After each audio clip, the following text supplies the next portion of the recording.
Hello everyone, আশা করি তোমরা সকলেই ভালো আছো। তোমাদের সকলকে স্বাগত জানাচ্ছি মাসিদের স্টাডি সেন্টারে।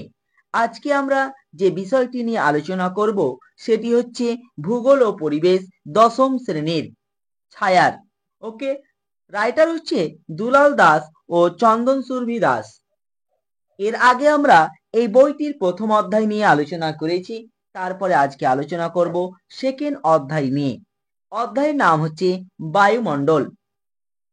এর পরবর্তীতে আমরা তারপরের লেসেন বায়ুমণ্ডল নিয়ে আলোচনা করব। ওকে, এবং তোমরা সেকেন্ড ইউনিট টেস্ট তোমাদের কোন কোন অধ্যায় হবে সেটা অবশ্যই কমেন্ট করে জানাতে ভুলিও না।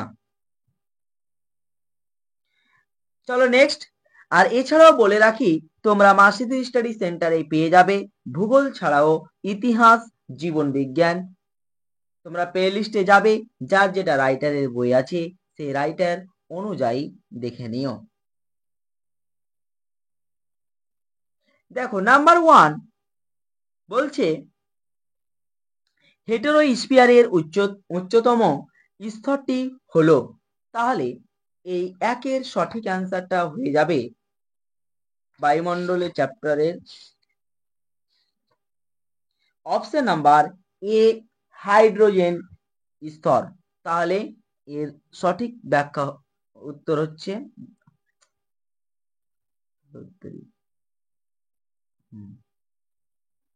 একটু দাঁড়াও তো, দেখা যাচ্ছে, বাস ক্লিয়ার। হ্যাঁ, তাহলে একের সঠিক অ্যান্সার হয়ে যাবে অপশন নাম্বার এ, হাইড্রোজেন স্তর। চলো নেক্সট কোশ্চিন। যে যন্ত্রের সাহায্যে বায়ুর আর্দ্রতা পরিমাপ করা হয় তা হলো হাইগ্রোমিটার। অপশন নাম্বার সি সঠিক উত্তর। চলো নেক্সট কোশ্চিন নাম্বার 3 বলছে এল নিনোর প্রভাব দেখা যায় কোথায়? দেখা যায় প্রশান্ত মহাসাগরে। তাহলে এটি হয়ে যাবে অপশন নাম্বার বি। নাম্বার 4 উল্কাপিণ্ড মুড়ে ছায় হয় নিম্নলিখিত স্তরে। তাহলে চারেরটা হয়ে যাবে অপশন নাম্বার সি, মেসোস্ফিয়ারে। নাম্বার 5 মার্কিন যুক্তরাষ্ট্রে পৃথিবীর সর্বাপেক্ষা বিধ্বংসী ঘূর্ণিঝড় টর্নেডোকে এই নামেও ডাকা হয়। মানে টর্নেডোকে কি নামে ডাকা হয় মার্কিন যুক্তরাষ্ট্রে? তাহলে 5এরটা হয়ে যাবে twister. Option number B. Clear? ভালো কোশ্চেন খুব। চলো নেক্সট হচ্ছে 6 নাম্বার কোশ্চেন হচ্ছে বার্ষিক উষ্ণতার প্রসার সবচেয়ে কম থাকে কোথায়? তাহলে 7এর সঠিক উত্তরটি হয়ে যাবে অপশন নাম্বার এ, নিরক্ষীয় জলবায়ু অঞ্চলে। নাম্বার 7 ফ্রান্সের রোন নদীর উপত্যকায় প্রবাহিত শীতল স্থানীয় বায়ুকে বলে কি? বলে মিস্ট্রাল। অপশন নাম্বার সি সঠিক অ্যান্সার।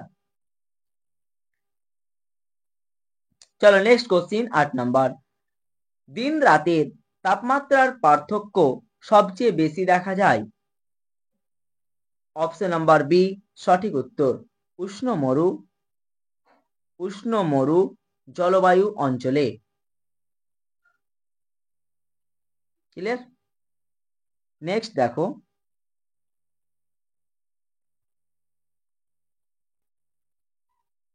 তারপর দেখো নেক্সট কোশ্চিন 9 নাম্বার। সমুদ্র পৃষ্ঠে বায়ুর গড় চাপ হলো কত? তাহলে 9 নাম্বারটা হয়ে যাবে এর সঠিক উত্তর অপশন নাম্বার বি,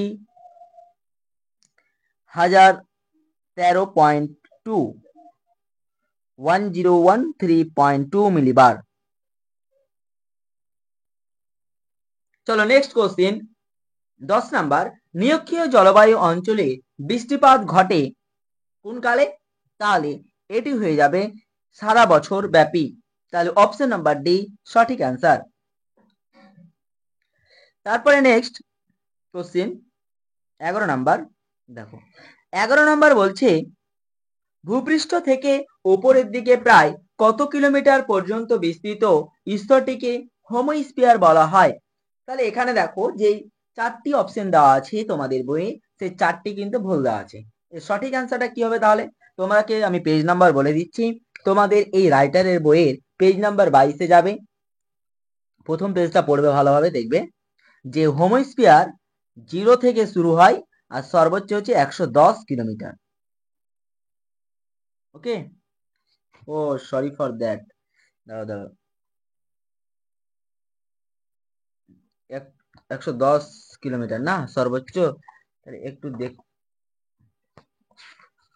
110, না না সরি, আমি ভুল বললাম, 100 কিমি, এখানে 110 দেওয়া আছে, 0 থেকে শুরু হয় একবারে 100 কিমিতে গিয়ে দাঁড়ায়। ওকে, এটা হচ্ছে তার স্তর, মানে 0 থেকে নিয়ে 100 কিমি পর্যন্ত, ধরো এখানে 0 শুরু হলো, স্টার্টিং পয়েন্ট 0, আর এখানে ধরো 100, তারপরে ধরো 150 আছে কিনা, 110, 105 এরকম, তাহলে এই জায়গাটা ধরো 100, তাহলে এইখানে হচ্ছে শেষ, এই যে হোমোস্ফিয়ারটা, বুঝালো। তাহলে এখানে দেখো সেই কিন্তু অপশনটি নেই, 100 কিলোমিটারের অপশনটি কিন্তু নেই, তাহলে এটা 100 কিমি হবে, পাশে তোমরা লিখে দিবে। ওকে, আর এবং তোমরা এর রেফারেন্স যেটা বললাম পেজ নাম্বার 22-এ যাবে, তোমরা নিজের চোখে দেখে নিও। আশা করি বুঝতে পেরেছো। চলো নেক্সট কোশ্চেন, 12 নাম্বার। 12 নম্বর বলছে যে স্বাভাবিক উষ্ণতা হ্রাসের হার পরিলক্ষিত হয় কোন স্পিয়ারে? তাহলে 12 সঠিক অ্যান্সারটা হয়ে যাবে তোমার ট্রোপোস্ফিয়ারে, অপশন নাম্বার সি সঠিক অ্যান্সার। নেক্সট কোশ্চিন নাম্বার 13 বলছে যে অতিবেগুনি রশ্মি শোষিত হয়, তাহলে 13 সঠিক অ্যান্সার হবে স্ট্র্যাটোস্ফিয়ারে, অপশন নাম্বার সি, আবার 12, অপশন নাম্বার সি সঠিক অ্যান্সার।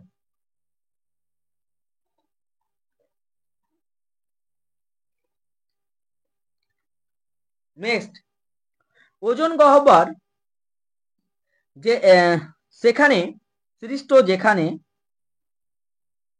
স্ট্র্যাটোস্ফিয়ারে ওজনের ঘনত্ব থাকে, তাহলে 14 সঠিক অ্যান্সার হবে Dobson, option number C. Next 15 নম্বর কি হবে? যে পরিমাণ সৌরশক্তি বায়ুমণ্ডল ও ভূপৃষ্ঠ সরাসরি মহাশূন্যে ফিরিয়ে দেয় তা হলো, তা কত? তা হচ্ছে 34%, অপশন নাম্বার ডি।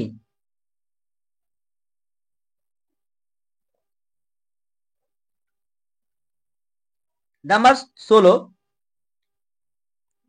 সমগ্র সৌরশক্তির মধ্যে কার্যকরী সৌরশক্তি হলো 66%।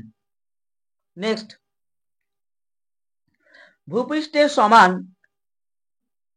উষ্ণতা বিশিষ্ট স্থানগুলিকে যুক্ত করে যে রেখা, তাকে বলা হয় সমষ্ণ রেখা, অপশন নাম্বার বি সঠিক অ্যান্সার। চলো নেক্সট পেজ, এখানে একটা দেখো এমসিকিউ আছে, এমসিকিউটা আগে করে নাও। তাহলে 18 সঠিক, দেখো প্রশ্নই পড়লাম না, 18 সঠিক অ্যান্সার বলছি। যে বার্ষিক উষ্ণতার সর্বনিম্ন প্রসার পরিলক্ষিত হয় যে জলবায়ু অঞ্চলে, তা হচ্ছে 18, অপশন নাম্বার এ নিরক্ষীয়। চলো তারপরে নেক্সট,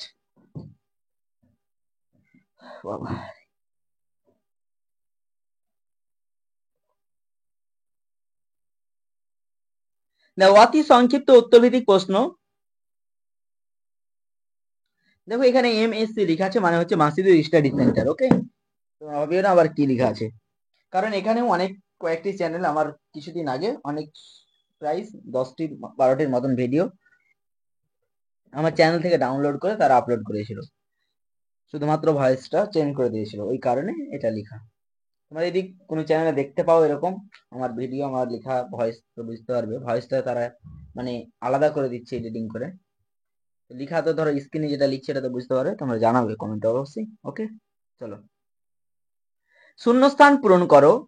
নাম্বার 1, কোন স্থানের উষ্ণতা বৃষ্টিপাত লেখচিত্রে উষ্ণতার রেখাটি বৎসরের মধ্যভাগে নিম্নমুখী হলে স্থানটি ড্যাশ গোলার্ধে অবস্থিত, তাহলে 1-এর সঠিক অ্যান্সার হয়ে যাবে দক্ষিণ গোলার্ধে। তাহলে লিখে নাও 1-এর সঠিক অ্যান্সার দক্ষিণ গোলার্ধে। ক্লিয়ার?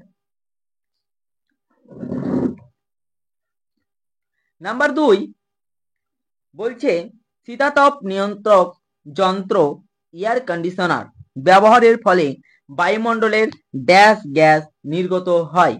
তাহলে এটি হয়ে যাবে সিএফসি। ওকে, তোমরা এটা কমেন্ট সেকশনে জানাও সিএফসি এর পুরো নাম কি। ওকে, যতজন ক্লাসটি দেখবে প্রত্যেকে কমেন্ট সেকশনে জানাতে ভুলবে না। নাম্বার 3 বায়ুমণ্ডলে উচ্চতা বৃদ্ধির সাথে উষ্ণতা বৃদ্ধি পাওয়াকে ড্যাশ বলে। তাহলে 3 সঠিক অ্যান্সার হবে বিপরীত উত্তাপ। বৈপরীত্য উত্তাপ লিখে নাও, বৈপরীত্য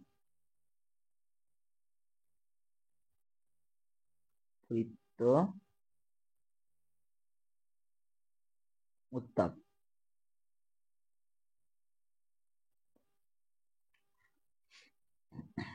নাম্বার 4 বলছে শীতকালে শিল্পাঞ্চলে জলীয় বাষ্প ঘনীভূত হয়ে ধূলিকণার সঙ্গে মিশে তৈরি হয় ড্যাশ। তাহলে সঠিক অ্যান্সার হবে ধোঁয়াশা।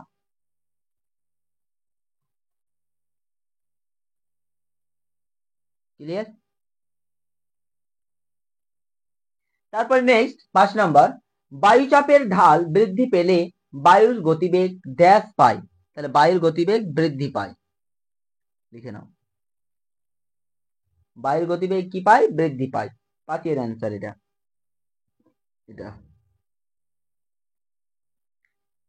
তারপরে নেক্সট 6 নাম্বার বলছে যে বায়ু প্রবাহের গতিবেগ নির্ণয় করা হয় ড্যাশ যন্ত্রের সাহায্যে। তাহলে অ্যানিমোমিটার। তাহলে সঠিক অ্যান্সার কি হবে?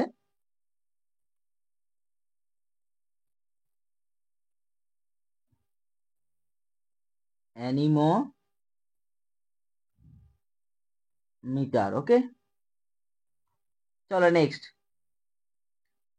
7 একটি নির্দিষ্ট আয়তনের বায়ুতে জলীয় বাষ্পের মোট পরিমাণকে ড্যাশ আর্দ্রতা বলে। 7 এর সঠিক অ্যান্সার হবে নিরপেক্ষ বা চরম আর্দ্রতা বলে।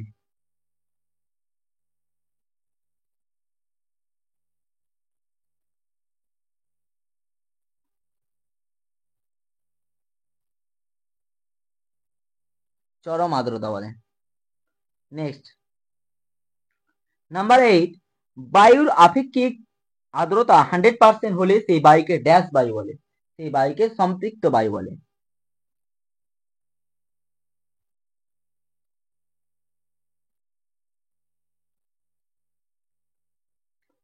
চলো নেক্সট, এবার আমরা আসি স্তম্ভ মেলাও, বাম স্তম্ভ ডান স্তম্ভ। Number 1 troposphere. তাহলে ট্রোপোস্ফিয়ারটা হয়ে যাবে তোমার বি নাম্বার। তাহলে এটা হচ্ছে 1। তারপরে 2 নাম্বার স্ট্র্যাটোস্ফিয়ার। স্ট্র্যাটোস্ফিয়ার হয়ে যাবে অতিবেগুনি রশ্মির শোষণ। তাহলে 2 হয়ে যাবে এটা ডি। 3 থার্মোস্ফিয়ার। থার্মোস্ফিয়ার উত্তাপের ক্রম বৃদ্ধি। তাহলে এটা হয়ে যাবে 3। তারপরে 4 মেসোস্ফিয়ার। 4 নম্বর হয়ে যাবে সি উল্কার প্রজ্বলন। তাহলে এটা হয়ে গেল 4। 5 আয়নোস্ফিয়ার, বলার অপেক্ষা রাখে না, তাহলে বেতার তরঙ্গের প্রতিফলন। ক্লিয়ার? চলো নেক্সট, এবার আমরা আসি তোমার বলছে যে নিম্নলিখিত বাক্যগুলি শুদ্ধ হলে পাশে সু এবং অশুদ্ধ হলে পাশে অ লিখো। তাহলে নাম্বার 1 ওজোন স্তরকে প্রাকৃতিক সৌরপর্দা বলা হয়। তাহলে একেরটা হয়ে যাবে সত্য। নাম্বার 2 নিরক্ষীয় জলবায়ু অঞ্চলে ঋতু পরিবর্তন লক্ষ্য করা যায়। 2 নাম্বার মিথ্যা। নাম্বার 3 প্রশান্ত মহাসাগরে সৃষ্ট এল নিনোর প্রভাবে দক্ষিণ আমেরিকা পশ্চিম উপকূলে খরার সৃষ্টি হয়। 3 নাম্বার মিথ্যা। নাম্বার 4 মিস্ট্রাল একটি উষ্ণ স্থানীয় বায়ু যা ফ্রান্সের রন নদী উপত্যকায় প্রবাহিত হয়। 4 নাম্বার মিথ্যা। নাম্বার 5 এল নিনোর বছরগুলিতে ভারতে বন্যার সৃষ্টি হয়। তাহলে এটি হয়ে যাচ্ছে মিথ্যা। নাম্বার 5 আন্টার্কটিকা অঞ্চলে ওজোন গহ্বর দেখা যায়। তাহলে 6 নাম্বার সত্য। নাম্বার 7 বলছে চিনুক। 7 নাম্বার অ্যান্সার চিনুক ফ্রান্সের মধ্য দিয়ে প্রবাহিত একটি উষ্ণ বায়ু। এটি মিথ্যা। এবার আসি, দুই একটি শব্দে উত্তর দাও। কোন গ্যাস সূর্যের অতিবেগুনি রশ্মি শোষণ করে? তাহলে এর সঠিক অ্যান্সার হয়ে যাবে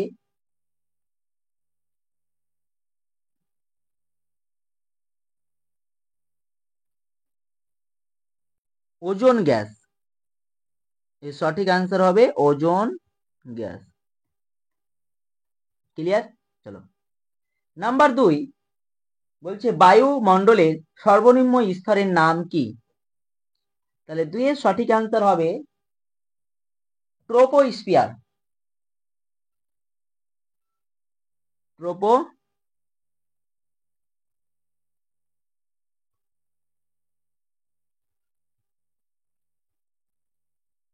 ট্রোপোস্ফিয়ার। ওকে, চলো নাম্বার 3 তাপ বলয়গুলিকে কয়টি ভাগে ভাগ করা যায়?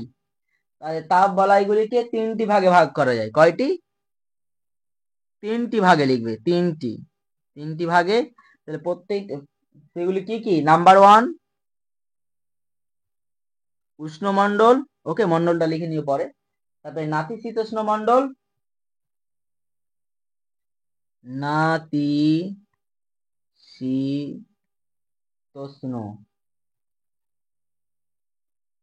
নাতিশীতোষ্ণ মণ্ডল, তারপরে হচ্ছে তোমার হিমমণ্ডল। ওকে, চলো নেক্সট 4 নম্বর বলছে সম্পৃক্ত বায়ুর আপেক্ষিক আর্দ্রতা কত? 100% আমরা পড়লাম সত্য মিথ্যাতে। ক্লিয়ার? নেক্সট, বায়ুমণ্ডলের কোন স্তরে জেট বিমান যাতায়াত করে? তাহলে এটা হয়ে যাবে স্ট্র্যাটোস্ফিয়ারে।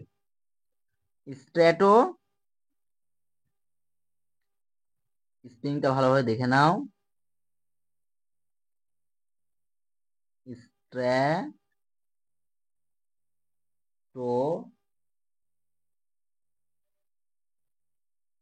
স্ট্র্যাটোস্ফিয়ারে।